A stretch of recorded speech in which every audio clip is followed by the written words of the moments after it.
So now that we did our outside activity, we can transition into this feeding activity. And I recommend doing like an activity that requires movement, like we did outside, before a tabletop activity where you want them to be kind of focused and attentive, because that movement can help, release something called dopamine, which actually helps them focus. And so now Lily here will be more focused for our activity. And so we're gonna do a feeding activity, and I'll do it with her, and then I'll have you practice the way kind of we demonstrate it. So we have Lily sitting in her high chair, and one of the things that's super important is that she has kind of like a really good posture. Mm-hmm. So I'm going to teach you kind of the ways that you want her to be seated. So her high chair is pretty good, and it has the footrest, which is nice for her because we want her to be at what we call 90-90-90. So her hips to be at a 90-degree angle, her knees, and then her ankles, and we can see that she has that right here. And we want their pelvis to kind of be neutral. You don't want them kind of slouched like this. It's not good. And you want their trunk to be upright. So if you notice that maybe she's not getting that stability in the high chair, a simple fix can be just like rolling up some towels rather than buying a new seat, and kind of tucking them in to make sure that she's seated upright and that she has some good stability. And then you want to make sure that her tabletop is kind of like 2 inches or 2 fingers above where her belly button is, which it is, and I think you can adjust this on this high chair if it wasn't, and that gives her kind of, her arms are right where the food is. And then the last thing is making sure that she has a good line of vision of her food, so she can see what she's doing, which she does, and she'll look down at it. And so that's super important. Okay, so now we'll have our snack with Lily. We got some applesauce here, which is her favorite. So Lily, snack time. And so I'm going to show you how I kind of talk to her teacher, and then you can try after. Lily, snack time. Finger, thumb, pinch, scoop, scoop. Your turn. And now we'll have her try it, and we'll see how she does. So we'll observe her doing it, and then after we want to give her very specific feedback.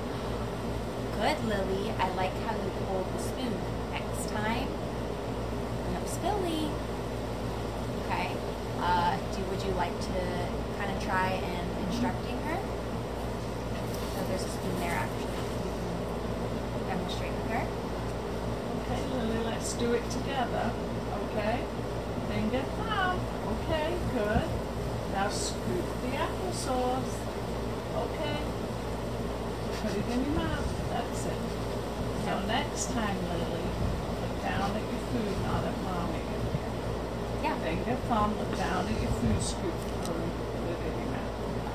So it was good that you gave her very specific feedback on like what she did right. That's super helpful. And you can even use less words and just simplify, because of her age. She's only 3. She's doing really good, and we'll have her keep eating her snack.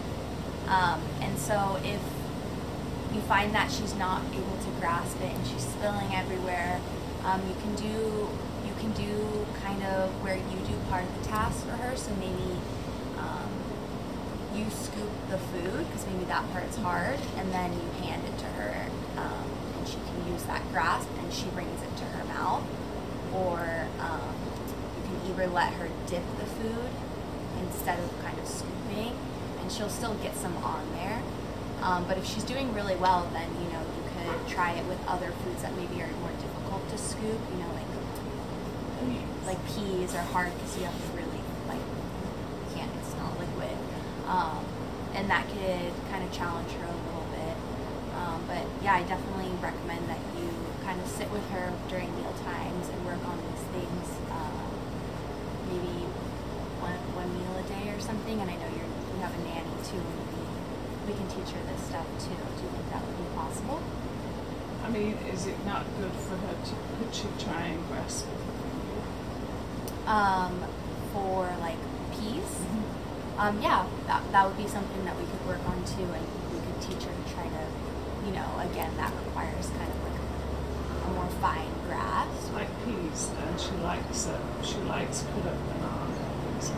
Okay, yeah, so we could even try using, like, as she gets good with the spoon, the next thing we would try was a fork, and she could use the fork maybe to try to pick up bananas and stab them, and that could be something we could try to work on that grasp with as well.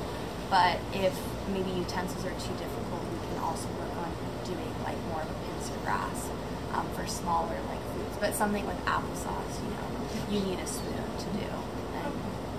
And then it seems like you don't have to feed her, because at this age she should be feeding herself with a spoon and a fork. So we just have to keep working